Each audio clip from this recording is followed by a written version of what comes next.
Bueno, supongo que los demás se van a ir agregando durante el desarrollo de la reunión, que hoy día corresponde a el equipo de rayos. Se trata de neuroimágenes en trauma no accidental. Esto es fundamentalmente maltrato, a cargo del doctor Carlos Robles, que tenemos el gran beneficio ahora de tener neuroradiólogo en el hospital, así que la presentación a nombre del doctor, ahí está, y que toda suya, doctor. Ya, perfecto. Gracias por la invitación y la oportunidad de presentar este tema. Entonces, vamos a partir. El día de hoy voy a presentar acerca del trauma accidental y no accidental, pero más énfasis con el trauma no accidental, es decir, o más ampliamente conocido como maltrato, en el paciente pediátrico. ¿Ya? Entonces, básicamente las injurias craneanas en el paciente pediátrico son una patología que es bastante frecuente. Cuando ocurre un trauma, ya sea accidental o no accidental, hay que siempre pensar en el traumatismo tanto del parénquima cerebral como de la médula espinal, ¿ya? Y el mecanismo por el cual ocurre el trauma puede ser de forma voluntaria o involuntaria, ¿ya? En particular, la injuria no accidental se define como acto de violencia física, sexual o emocional en un pequeño, ya sea por acción u omisión. Según fuentes de la UNICEF, que son del año 2012, estos datos, los pacientes menores de 15 años refieren a haber tenido algún tipo de violencia en un 71% de los casos, ¿ya? De ellos, un 50% refieren que la violencia que fue ejercida fue violencia física, y de ellos un 25% correspondían a un tipo de violencia física grave. Es cosa de ver en la prensa. En la prensa han aparecido desafortunadamente casos de maltrato que han tenido un desenlace fatal, en el cual como equipo o como sociedad hemos llegado tarde a lograr pesquisarlo y han tenido un desenlace que no ha sido bueno claramente. Ahora, ¿cuáles son los mecanismos por los cuales ocurre el trauma? Son mecanismos directos en el cual hay un impacto de alguna zona, en este caso, como se ve en la imagen, la bóveda craneana contra una superficie, o en el caso del maltrato, son mecanismos de agitación, en el cual evidentemente un tercero toma al bebé y lo agita, y esas fuerzas de aceleración y desaceleración pueden tener un impacto a nivel del neuroeje. Ahora, a diferencia del paciente adulto, los hallazgos que nosotros encontramos en trauma, en particular en trauma no accidental, no son los mismos que los del trauma, digamos, del adulto. ¿Por qué? Porque el niño tiene características anatómicas que son particulares, que no tienen los pacientes adultos, ¿ya? El cráneo del paciente pediátrico es un cráneo que es más blando, ¿ya? Por ende vamos a encontrar un tipo de fractura que es una fractura con hundimiento en tipo de pelota de ping-pong que no vemos en los pacientes adultos, ¿ya? La cabeza del paciente pediátrico, como sabemos, en relación al cuerpo es muy grande, entonces genera un mecanismo de basculación que está a nivel del cuello, que por ejemplo cuando ejercemos un movimiento, cuando van en un auto y hay un mecanismo de aceleración y desaceleración, esta gran cabeza puede generar en forma secundaria por latigazo daño a nivel cervical. Además, los pacientes pediátricos, la musculatura cervical es más débil, ¿ya? Los ligamentos son más laxos y pueden estar propensos a tener injuria cervical grave con un trauma medular sin tener representación en un escáner, por ejemplo. ¿Por qué? Porque al ser tan laxo puede haber una franca luxación de la columna cervical que vuelva a su posición normal, entonces uno ve un escáner normal, pero que puede tener un foco contuso hemorrágico medular en forma secundaria, ¿ya? El parénquima del paciente pediátrico en el adulto sabemos que es un gran porcentaje de agua, el paciente pediátrico es agua básicamente, es mucho líquido. Por ende, cualquier mecanismo en el que haya un movimiento brusco contra una zona que, que lo contiene, que en este caso es la calota, puede desencadenar algún tipo de lesión parenquimatosa importante. Y además los pacientes no tienen, los reflejos protectores son inmaduros, entonces no pueden protegerse, digamos, por ejemplo, ante una caída, poner las manos con facilidad como se ocurre en los pacientes mayores. ¿Cuál es el estudio inicial cuando sospechamos un traumatismo? Independiente de si es accidental o no accidental, la tomografía computada. ¿Ya? ¿Por qué la tomografía computada? Bueno, primero, el método que está ampliamente disponible en todos lados. Hay un tomógrafo computado, la mayoría de los hospitales tienen tomógrafo computado. imagenológico al que se accede más rápidamente, ¿ya? Permite ver quizás fracturas. ¿Por qué? Porque la tomografía computada sirve mucho para ver las estructuras óseas, ¿ya? A diferencia de la resonancia, que sirve para ver las partes blandas, ¿ya? Pesquisa hemorragias que requieran tratamiento quirúrgico precoz, porque por ejemplo puede ser que tengamos un paciente que en el escáner inicial no muestre mayores alteraciones, pero que evoluciona con compromiso conciencia, un paciente que no despierta y finalmente termina teniendo un daño axonal difuso, que es mucho más pesquisable por resonancia. Sin embargo, lo que importa en la urgencia es poder pesquisar alguna hemorragia que requiera tratamiento inmediato, un hematoma epidural, un hematoma subdural que requiera drenaje, ¿ya? La resonancia siempre es un estudio secundario y es para evaluar el pronóstico. Por ejemplo, en pacientes que tienen un trauma, y que se sospecha daño axonal, el paciente evoluciona mal, se hace una resonancia y se ve la extensión de ese daño axonal. Vamos a ver unos casos a continuación. En general, si uno encuentra lesiones en el cráneo, sobre todo en el trauma, cuando se sospecha trauma no accidental, hay que estudiar también el resto de la columna, ¿ya? Cuando hay casos de maltrato en el cual se sospecha por la historia clínica el maltrato y no se encuentran mayores injurias a nivel cerebral, el siguiente paso es ir a evaluar la columna para evaluar si hay alguna fractura o un hematoma intrarraquídeo que pueda aportar o que pueda decir si efectivamente hay que empezar a sospechar en este paciente algún tipo de maltrato. Ahora, dentro del espectro imagenológico que nosotros vamos a encontrar con el trauma es bastante variado, ¿ya? Hay algunos sí hallazgos que tienden a verse más en el trauma accidental versus el trauma no accidental, ¿ya? Las fracturas se ven en ambos. La fractura no es un indicador de si la lesión fue un trauma accidental o no accidental, sino que de energía. Si la paciente, si la madre acude con, o el padre acude con un niño que dice que se cayó de la cama y encontramos múltiples rasgos de fractura, fracturas con hundimiento, claramente no se correlaciona el mecanismo con la energía que uno ve en la imagen, ¿ya? ¿Qué es lo que tiende a verse también más en el trauma accidental? Los hematomas epidurales tienden a ser más del trauma accidental. La hemorragia subaracnoidea tiende a verse más en el trauma accidental. Los focos contusos hemorrágicos y el daño axonal difuso. ¿Ya? Vamos a ver ejemplos a continuación. Por ejemplo, acá tenemos un paciente que tuvo un accidente automovilístico, el paciente de la izquierda de la pantalla, donde se observa una colección en forma de lente biconvexa que no traspasa sutura, que es densa y corresponde a un hematoma epidural, generalmente asociados a una fractura. Estos hematomas no tienden a traspasar la sutura, pero en este caso de al lado, que es un paciente que tiene una fractura diastásica de la sutura sagital, se observa un voluminoso hematoma epidural que ejerce un efecto de masa que determina herniación del parénquima cerebral hacia la fosa posterior y evidentemente también hacia el canal raquídeo, ¿ya? Que lo podemos acá confirmar con el estudio en ventana ósea. Por eso en estos casos los hematomas epidurales, cuando hay fracturas diastásicas, pueden traspasar las suturas, que es una de sus características imagenológicas, que no traspasa sutura, excepto en la fractura diastásica. El daño axonal difuso. El daño axonal difuso ocurre por mecanismos de cizallamiento, en el cual básicamente la sustancia gris se mueve a una velocidad distinta a la sustancia blanca. Hay movimiento de la sustancia blanca del axón, básicamente con respecto a al soma neuronal, y se generan estas roturas, que tienden a ser yuxtacorticales, ya que básicamente la zona de transición entre sustancia blanca y sustancia gris.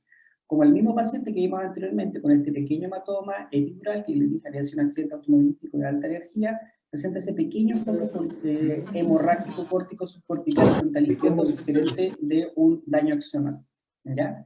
Pero además, cuando uno encuentra estas alteraciones, tiene que ir a ver otras alteraciones. Hay que ir a buscar si es que hay más daño axonal. Hay signos indirectos que sugieren que puede haber daño axonal, por ejemplo, a nivel del cuerpo calloso, como en este caso, en el cual se observa un pequeño foco hemorrágico adyacente al esplenio del cuerpo calloso, que es básicamente cuando hay daño axonal que está en relación al cuerpo calloso, puede haber un poco de vaciamiento de sangre a nivel ventricular y da esa imagen de un hemoventrículo localizado, ¿ya? Cuando hacemos la resonancia, vemos que los hallazgos que veíamos en escáner son aún mayores. Se ve el foco acá hemorrágico, tiene otros pequeños focos microhemorrágicos frontales a izquierda. Vemos compromiso microhemorrágico a nivel del tronco cerebral, en el dorso del tronco cerebral, lo cual marca un daño axonal de grado 3, que es el grado más alto. Y cuando vamos a ver el sagital de la zona donde se sospechaba que podía haber daño axonal en el esplenio del cuerpo calloso, vemos estas múltiples imágenes de susceptibilidad magnética que confirman la presencia de roturas y microhemorragias de la zona. Entonces, con un escáner uno puede aproximarse bastante y básicamente la resonancia va a ayudar a confirmar los hallazgos que ya se pueden sospechar por tomografía computada. Con respecto a las fracturas, como ya les anticipé, la fractura solamente habla de la intensidad de la energía que se llevó a cabo para producir el trauma. No hay un rasgo de fractura que sea orientador o que diga esto es compatible con un trauma no accidental o maltrato, ¿ya? Hay que tener cuidado, sí, siempre con los pacientes pediátricos porque las fracturas se pueden confundir con suturas accesorias. En general, perdón, las fracturas tienen bordes más netos, las suturas siempre tienen esta interdigitación. Están además asociados, en algunos casos, a aumento de volumen de las partes blandas epicranianas. Recordar además que, como les había anticipado, que como el cráneo del paciente pediátrico es plástico o es más blando, tienden a veces estas fracturas que son las fracturas en pelota de ping-pong, que son por hundimiento. Algunas de ellas van a requerir reparación quirúrgica dependiendo de cuánto es el hundimiento de esta fractura hacia el parénquima cerebral, ¿ya? Siempre hay que ir a ver zonas importantes en el contexto de trauma. Por ejemplo, siempre hay que ir a ver las celdillas mastoideas. Cuando uno tiene una mínima cantidad de líquido en celdillas mastoideas, como en este caso, uno tiene que ir a descartar la fractura. En este caso, la fractura se encontraba acá, es a nivel temporal izquierdo, comprometiendo celdillas mastoideas y se extendía por caudal, como se está demostrando acá. Entonces, siempre que uno ve líquido y sobre todo si ve neumoencéfalo, que esto es gas dentro de la calota craneana, tiene que uno ir a encontrar la brecha que produce. Y además, los pacientes pediátricos tienen un tipo de fractura que es la fractura crecedora, que básicamente son fracturas que son lesiones, o también llamados quiste leptomeningio, en el cual hay un rasgo de fractura y que se interpone meninges, como se puede apreciar en esta zona. Acá está el rasgo de fractura antiguo, se interpuso meninge, y esa interposición de meninge impide la consolidación de la fractura, y la pulsatividad que da el líquido cefalorraquídeo impide y de hecho logra empezar a abrir este rasgo de fractura. Estas son las fracturas crecedoras. Con respecto a la unión cráneo-cervical, la tomografía computada evidentemente es útil porque evalúa estructuras óseas con mayor facilidad. Sin embargo, como les había anticipado, podemos encontrarnos pacientes que no van a tener lesiones óseas, pero que sin embargo sí tienen clínicas de algún trauma medular, ¿ya? Por ejemplo, acá es muy importante ver la relación que existe y las distancias que se generan entre el clivus y el odontoides, que en este caso está muy aumentado, y cuando vamos a ver las partes blandas se ve que hay una lesión densa que se extiende desde el diente hacia el aspecto posterior del clivus. O sea, ya hay que sospechar que hay una dislocación atlanto-occipital, hallazgo que con la resonancia se confirma. Acá se observa un hematoma que se extiende hacia el aspecto posterior del clivus, posiblemente secundario a una dislocación que ocurrió atlanto-occipital, ¿ya? Antes había un concepto en radiología que era CIBORA, que era básicamente injuria espinal sin hallazgo imagenológico, que era cuando se ocupaba mucho el escáner, y básicamente eran pacientes pediátricos la mayoría de ellos, que se le hacía un escáner de columna cervical y impresionaba absolutamente normal, pero el paciente clínicamente era muy sugerente tener algún traumatismo medular. Se hacía la resonancia y se encontraba trauma medular, y eso es, como les digo, por la laxitud que pueden presentar los ligamentos, con un gran desplazamiento que puede ocurrir entre cuerpos vertebrales y después esto volver a la normalidad, pero quedar con la contusión medular secundaria.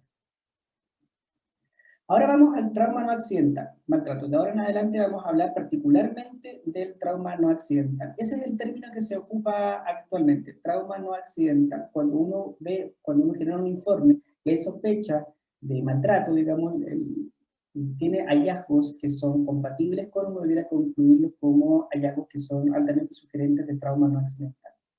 Y en el trauma no accidental, ¿qué es lo que vamos a encontrar? Preferentemente acá los hematomas no son epidurales, son subdurales, ¿ya? Podemos encontrar alteraciones parenquimatosas que, a diferencia del trauma accidental, no tienden a ser tan hemorrágicos, sino que son isquémicos. Encontramos signos de encefalopatía hipóxico-isquémica. Encontramos injuria espinal sobreagregada por este mecanismo, sobre todo en las agitaciones, en el que la cabeza bascula y tiene un daño cervical secundario. Tenemos hemorragias retinianas, ¿ya?, que se van a ver con el diagnóstico del fondo de ojo. Sin embargo, por imágenes igual se puede sospechar esto. Las fracturas craneales, que como les anticipé, no son patognomónicas de maltrato, sin embargo, orientan a la intensidad del mecanismo que produjo los hallazgos imaginarios, que produjo el trauma. Y además tenemos los hallazgos que son en el resto del cuerpo, las fracturas esqueléticas o algunos hallazgos a nivel de los órganos sólidos. En el contexto de trauma no accidental, es decir, el maltrato, es muy común la injuria del sistema nervioso central por el mecanismo en el que se produce. Generalmente este tipo de injuria ocurre en menores de 2 años, con mayor tendencia a ocurrir en pacientes de sexo masculino. Particularmente se da en el periodo menor de 1 año. El punto está en que esta injuria del sistema nervioso central, que es muy frecuente en el contexto de trauma no accidental, es la principal causa de morbi-mortalidad. ¿Ya? Por eso es tan importante siempre cuando se sospecha hacer estudio del neuroeje en estos pacientes. Como les digo, ocurre aproximadamente en un 50% de los casos los hallazgos de injuria del sistema nervioso central en el contexto de un paciente que se sospecha maltrato. Los hematomas subdurales. ¿Por qué ocurre el hematoma subdural? No es epidural. Porque el mecanismo por el cual ocurre el hematoma subdural es la laceración de venas puente. Acá estamos viendo un esquema de la calota craneana, básicamente tejido subdural subcutáneo, cráneo. Acá tenemos la paquimeningia o la dura madre, donde se encuentra el seno venoso, y existe una vena puente que comunica básicamente la dura madre con la aracnoides y la leptomeninges, ¿ya? Esa vena puente el seno sagital está firmemente adherido a la calota craneana, ¿ya? Y el parénquima cerebral es una gelatina. Y cuando hay un mecanismo de agitación, lo que ocurre es que el seno sagital se queda quieto, pero las venas puentes se van a mover junto con el parénquima. Y eso va a generar una laceración de la vena puente y eso va a dar un hematoma subdural, ¿ya? Cuando uno encuentra hematomas subdurales en el paciente pediátrico, tiene que poner ojo, ¿ya? Sobre todo con ciertas localizaciones. Cuando hay una localización parafalcina o de fosa posterior, son bastante específicos. Ya hay que empezar a sospechar que esta injuria no puede haber sido un trauma común y silvestre, puede haber habido un mecanismo de agitación, ¿ya? Como vemos en este paciente de la izquierda de la pantalla, en el cual vemos un hematoma subdural. El hematoma subdural, a diferencia del epidural, traspasa suturas, pero no traspasa la línea media. Tienen forma en semiluna, a diferencia del epidural, que es un lente biconvexo, ¿cierto? Y fíjense que este hematoma subdural tiene un componente parafalcino posterior. Además, si se dan cuenta, hay un poco de efecto de masa. Hay desviación de la línea media, hay un hematoma subdural que no es tan grande y que en forma secundaria hay desviación de la línea media. Y de hecho, si nos ponemos un poco más inquisidores, podemos ver que el hemisferio cerebral está un poco más hipodenso en comparación con el contralateral, ¿ya? ¿Qué pasa con los hematomas subdurales? En general estamos acostumbrados que uno tiende a ponerle temporalidad. En el paciente adulto uno siempre habla de hematoma subdural agudo, subagudo, crónico. Bueno, en el paciente pediátrico no es así, no es tan fácil. No, se recomienda no ponerle temporalidad a los hematomas subdurales en el paciente pediátrico. ¿Por qué? Porque en el paciente pediátrico, esta, por ejemplo, heterogeneidad que uno puede encontrar en un hematoma subdural, que uno puede decir, oye, puede que sea un sangrado activo, y que básicamente estamos viendo un jet que está aquí generando esta alteración de la densidad. En el paciente pediátrico además hay disrupción de la aracnoides, entonces se mezcla sangre con líquido cefalorraquídeo y terminan siendo hematohidromas, y esos hematohidromas son los que determinan esta alteración de la densidad. Los elementos figurados en el paciente pediátrico tienden a decantar con mayor rapidez, entonces tampoco sirve ese método para poder decir este hematoma eventualmente tiene cierta temporalidad, no es algo reciente, ¿ya? De hecho, el único como hallazgo que pudiera orientarnos a cierta temporalidad es la evidencia de membranas dentro del hematoma subdural, que lo más precoz que se ha pesquisado una membrana por estudio histológico es de 10 días. Sin embargo, pese a eso, lo que se recomienda en esos casos es decir hematoma subdural con membranas. Poner temporalidad además tiene una implicación jurídica. Si uno pone un hematoma agudo, uno tiene que describir y decir de cuánta temporalidad estamos hablando. Y a lo mejor de eso puede también ser gatillante de poder salvar o de poder ingresar, o que sea otro el sospechoso del trauma no accidental. No sé si me explico. Si uno dice, es un hematoma hiperagudo, 6 horas, por ejemplo, en las últimas 6 horas estuvo con la abuelita, entonces la abuelita era sospechosa, haciendo que el causante de la injuria fue alguien dentro de las 12 horas. ¿Me explico? Entonces, por eso, además, no es prudente ponerle temporalidad a los hematomas subdurales, porque en verdad pueden ser hematohidromas, porque la decantación no ocurre en forma precoz en el paciente pediátrico, por el tema judicial, como les anticipé, y de hecho ni siquiera en resonancia. Como vemos, perdón, voy a ver esta imagen. En este paciente tenemos una fractura diastásica con una sospecha encefalocele, focos hemorrágicos. Fíjense, el hematoma es parafalcino, ¿ya? Esa ubicación es sospechosa, hace sospechar, ¿ya? Y acá además tenemos un poco de hemorragia subaracnoideas a las convexidades. Lo que les había anticipado en este paper que salió ahora, que es del 17 de mayo del 2021, es un tema que siempre se discute, el poder darle temporalidad a los hematomas subdurales. Sin embargo, este paper dice que por imágenes uno no debiera poner temporalidad a los hematomas subdurales. Uno solamente tendría que orientar a, pero concluirlo como un hematoma subdural agudo, crónico, sería un error por los mecanismos antes dados. Y es por eso que ustedes pueden ver que los informes que se realizan para el Roberto no llevan temporalidad a los hematomas subdurales. Es por esta razón. De hecho, uno puede decir, pero se puede ver la degradación de la sangre, de la hemoglobina, en resonancia con distintas, que depende básicamente de la temporalidad de la degradación de la sangre, va adquiriendo distintas señales en resonancia. Eso es cierto, pero depende de la ubicación de la sangre, depende de si esto es un hematohidroma, como ocurre con los pacientes pediátricos. Entonces, pese a eso, en resonancia, tampoco se recomienda poner temporalidad a los hematomas subdurales. Como les digo, lo único que uno puede decir desde el punto de vista imaginológico es que la presencia de membranas ha sido descrita tan precoz como 10 días posterior al trauma. La encefalopatía hipóxico-isquémica. En el paciente con trauma no accidental, uno encuentra ya con encefalopatía hipóxico-isquémica. ¿Por qué? El mecanismo, hay hipótesis al respecto, pero no es un mecanismo que esté 100% dilucidado. ¿Cuáles son las opciones? ¿Cuál sería el mecanismo por el cual uno encuentra signos de encefalopatía hipóxica en el contexto de maltrato? Cuando se está agitando al paciente, como les anticipé, si es en el contexto de una agitación, la cabeza bascula. Al bascular puede ocurrir esto. Básicamente, el diente puede comprimir el tronco cerebral. Al comprimir el tronco cerebral va a afectar los núcleos de la respiración y va a alterar, digamos, el mensaje hacia el nervio frénico y el paciente va a caer en un paro respiratorio. Y eso en forma secundaria va a condicionar una encefalopatía hipóxica global, digamos. Sin embargo, lo que es aún más específico es que encontremos signos de encefalopatía hipóxica unilateral.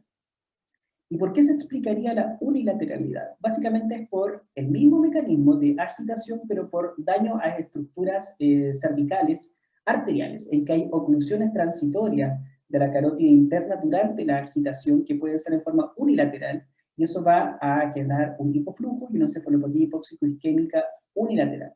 El hallazgo de encefalopatía hipóxico-isquémica unilateral en un paciente en el contexto de trauma es altamente sugerente de maltrato.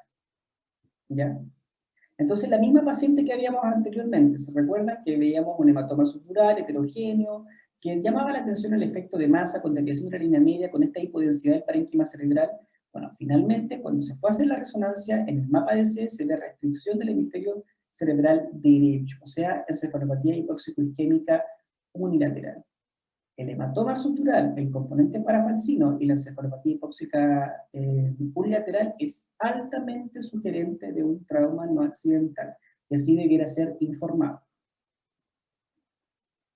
La injuria espinal, en el contexto de un trauma no accidental, es aproximadamente un 3% de los casos. Se da principalmente en menores de 2 años, y ¿qué es lo que uno va a encontrar? Básicamente son colecciones subdurales, ¿ya?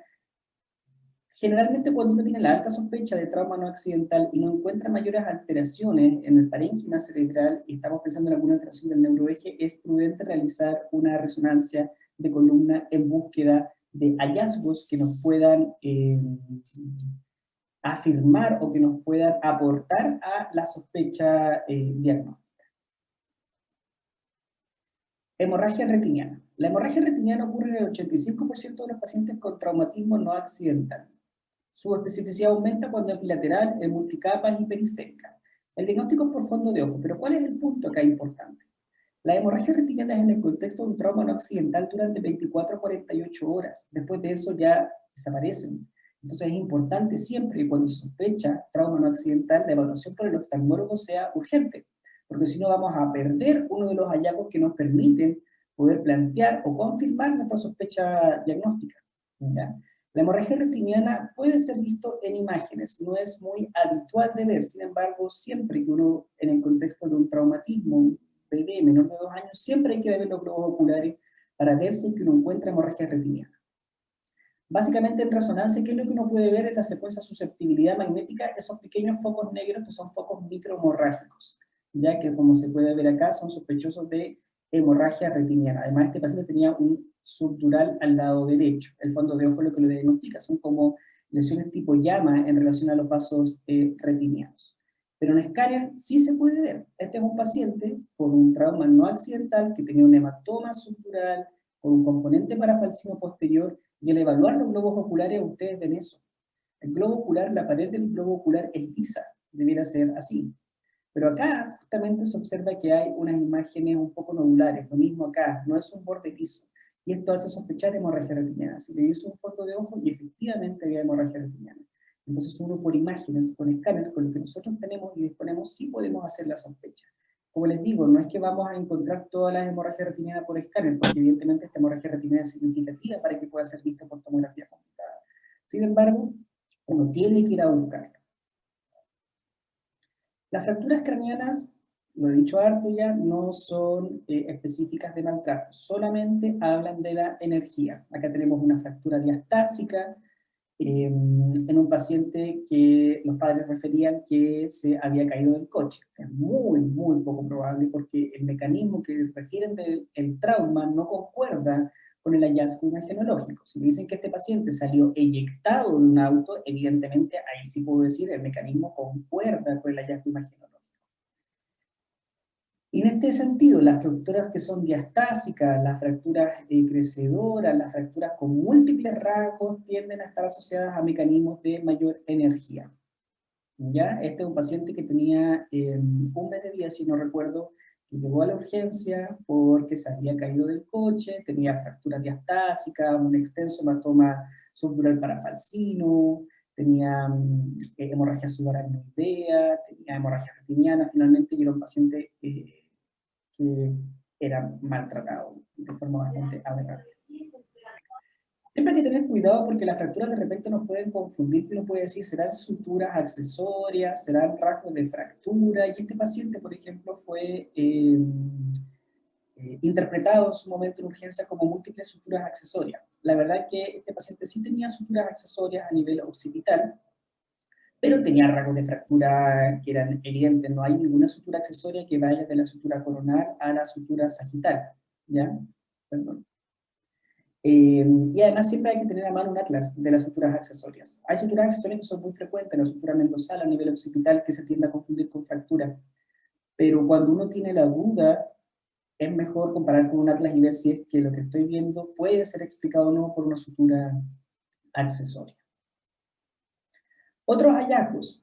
Estos hallazgos son menos específicos del trauma no accidental. Primero están las trombosis de venitas puente, ¿ya? Que básicamente lo que aquí ocurre es lo mismo, hay un mecanismo de aceleración y desaceleración en que la vena puente se corta, pero alcanza a ser un pequeño trombito, no se alcanza a ser el hematoma subdural. Entonces, por eso uno de repente va a encontrarse en las convexidades de los pacientes con trauma, pequeños focos nodulares hiperdensos, que son básicamente laceraciones de venitas puente que después hacen un pequeño trombo, pero eso después se reabsorbe, ¿ya?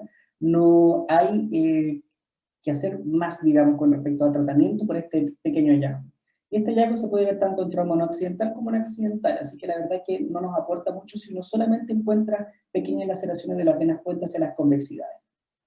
Otro hallazgo que también se ha descrito es la hemorragia subpial, en el que básicamente la sangre está por debajo de la pía madre, y por eso uno ve que sigue un poco el patrón de las circunvoluciones. ¿Ya? A mí no me ha tocado ver nunca hemorragia subpial, es bastante infrecuente. Sin embargo, puede haberse quizás con mayor frecuencia en el trauma no occidental, pero esto no está 100% demostrado. Finalmente, para recapitular, trauma no accidental. Estamos agitando al bebé, ¿ya? Fíjense cómo se mueve el cuello. Ahora fíjense el movimiento del parénquima cerebral. El seno sagital está fijado al periósteo, perdón. El seno sagital está fijo en el periósteo, ¿ya? Entonces se queda quieto, pero las venas puente no, porque se está moviendo con el resto del parénquima cerebral. ¿Qué ocurre acá? Dos alternativas. O se puede dar estas pequeñas trombosis de venas puentes, si es que alcanzó a ser el coágulo, o francamente un hematoma subdural. Por la ubicación, se produce un hematoma subdural que es parafalcino. Por eso la importancia de que uno cuando ve un hematoma subdural parafalcino tiene que sospechar o por lo menos poner más ojo, ¿ya? Además, durante el mecanismo de agitación se producen en forma secundaria estas hemorragias retinianas, que ceden en 24 a 48 horas. Por eso la importancia de que el oftalmólogo lo vea en forma precoz. Cuando existe este mecanismo de agitación, además puede estar la compresión por el diente, o puede haber prácticamente estiramiento de los haces córtico-espinales, y esto puede generar disrupciones axonales. Esa disrupción axonal, en forma secundaria, como lo vamos a ver acá, va a generar un paro respiratorio. Aquí estamos viendo a nivel del tronco, se produce disrupción de las vías. En forma secundaria, esto puede afectar el nervio frénico, y el paciente cae en un paro respiratorio, y vamos a encontrar signos de una encefalopatía hipóxico-isquémica global. ¿Ya? El paciente cae en paro. En forma secundaria, tenemos después los hallazgos de encefalopatía hipóxica. Otros hallazgos imagenológicos del trauma, que ya no son del sistema nervioso central, bastante breve porque esto están nuestros radiólogos pediatras del servicio que se manejan excelente en esto. Las fracturas costales, por la ubicación, porque están apretando al bebé, entonces en forma secundaria se producen estas fracturas costales en los bordes posteriores, fracturas de diáfisis de los huesos largos en pacientes que no caminan todavía, son muy raras, hay que sospechar evidentemente un mecanismo de trauma directo, o cuando tironean a las guaguas de las extremidades se pueden producir estas fracturas de esquinas metafisiarias. Estas fracturas son altamente sugerentes de un trauma no accidental.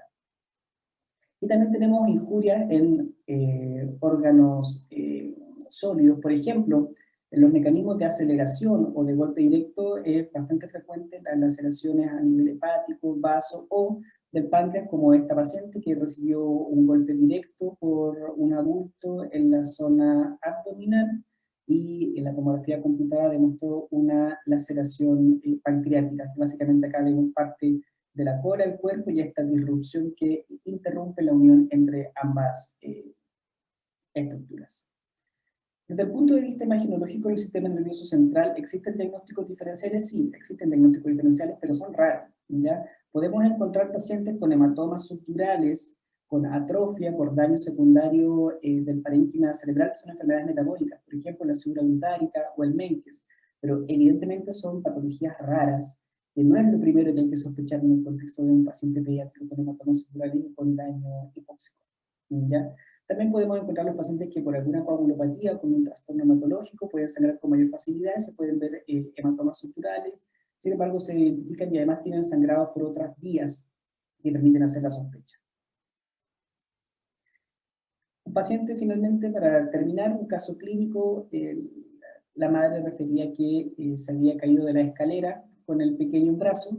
¿Y qué es lo que nosotros encontramos en la imagenología? Encontramos un extenso hematoma subdural hemisférico con un componente parafalcino. Fíjense acá, se ve más denso la falx, se ve el hematoma subdural. Pero además, ¿qué es lo que uno encuentra? Encuentra que a nivel de la unión cráneo-cervical aparece esa estructura. ¿Ya? Esto debiera ser líquido cefalorraquídeo, pero acá encontramos un hematoma retroclidal. Posiblemente, durante el mecanismo de agitación, como les anticipé, puede haber disrupción y puede haber una injuria a nivel atlanto-occipital que condiciona esta ruptura ligamentaria y un hematoma retroclidal, como en este caso. Este paciente finalmente resultó ser un trauma no accidental, un maltrato, con hemorragia retiniana. Este caso sí no tenía imágenes por tomografía computada en el globo ocular que sugirieran hemorragia retiniana.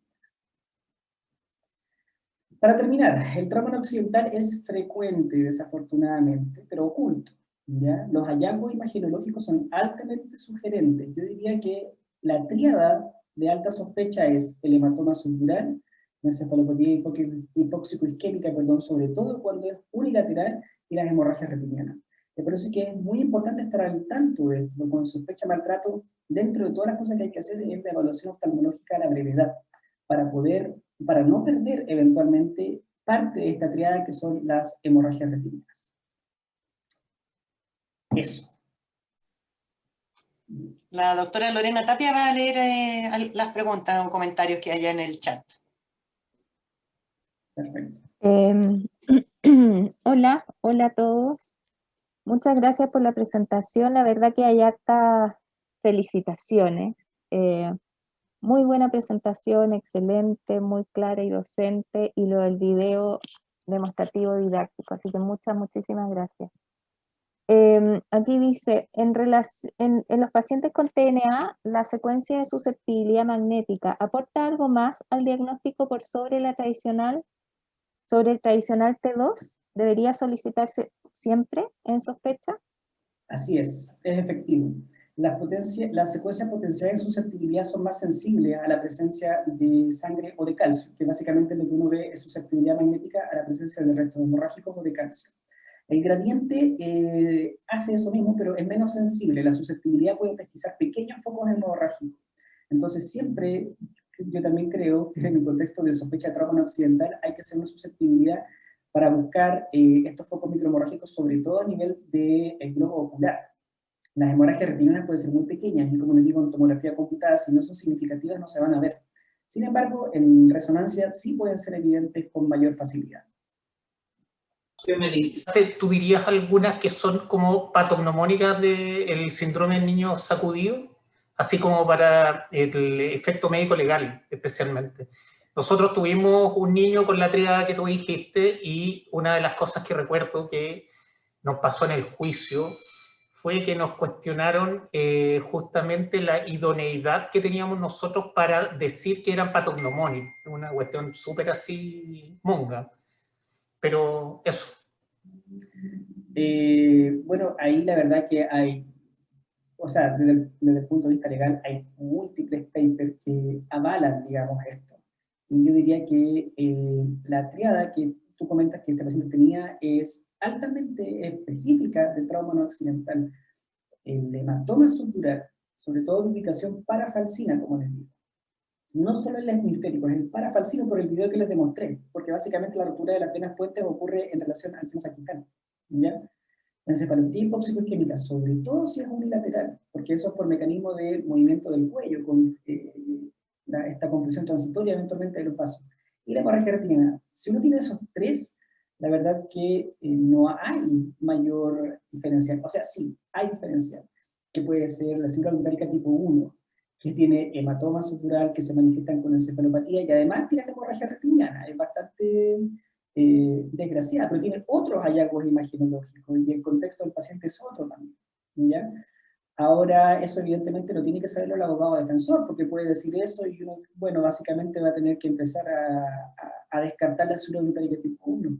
Pero esos tres hallazgos en el contexto de un trauma, sobre todo si no está bien claro el mecanismo, es muy específico del trauma accidental.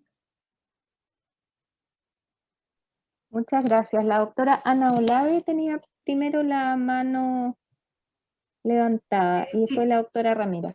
Sí, del Hospital Coquimbo. En realidad llegué un poquito atrasada porque estaba en otra reunión que está en vigencia la ley 21.057 de otros delitos de maltrato a los niños, sobre todo los delitos sexuales.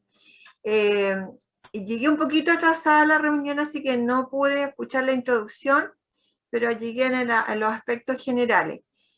Me sentí un poquito...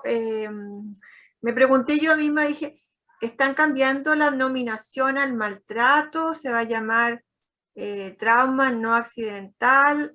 Es una pregunta que tengo, no sé si el doctor la explicó por qué así. Así que, claro, uno cuando tiene que hospitalizar a un niño por sospecha de maltrato, uno siempre trata de ocultar esto para el sentido de que no se divulgue, que haya una cierta confidencialidad del diagnóstico. Me gustaría un poco debatir eso. No sé si ¿Se va a cambiar la denominación de lo que nosotros debemos hacer? Eso, una inquietud que tengo. La verdad que el término de trauma no accidental es un término que está acuñado, digamos, a nivel internacional. Y justamente es una forma también de protección de información del paciente, porque evidentemente cuando uno pone maltrato y en la ficha pone maltrato, un poco queda ya encasillado como maltrato. Sin embargo, trauma no accidental es una forma un poco más como encubierta de decirlo, y es lo que se recomienda actualmente de poner, por ejemplo, los informes imagenológicos. Hablar de trauma no accidental y no de maltrato. Gracias. Doctora Ramírez. Hola, ¿cómo están? No, primero felicitar a Carlos, la verdad que súper buena su presentación y que, bueno, ha sido un gran aporte para el servicio y para el hospital. Así que felicitarlo de forma pública. Y además quería como recordarles también, yo sé que esta clase fue como orientada a la parte neurológica, pero recuerden que también hay estigmas o lesiones de, digamos, de trauma no accidental en el resto del cuerpo. Ya entonces si hay sospecha, hay que hacer también otros estudios, ecografía abdominal, por ejemplo, o las radiografías digamos, de series óseas, si es que hay alguna fractura que estén sospechando, porque como dice Carlos, también hay en la parte ósea o el resto de, digamos, de los órganos, algunas imágenes que sí son patognomónicas también de maltrato, como por ejemplo las fracturas de las esquinas metafisiarias, los huesos largos. Entonces la verdad es que eso también es importante como para que lo puedan tener presente, que aparte de lo que es más frecuente, que son las lesiones, digamos, cerebrales, también existen lesiones en el tórax y abdomen. Eso, solamente. Excelente presentación, doctor. Gracias por estar en el hospital porque necesitábamos mucho el neuroradiólogo. Así que esperando la próxima reunión del miércoles. Que les vaya bien. Gracias a ustedes. Que estén muy bien.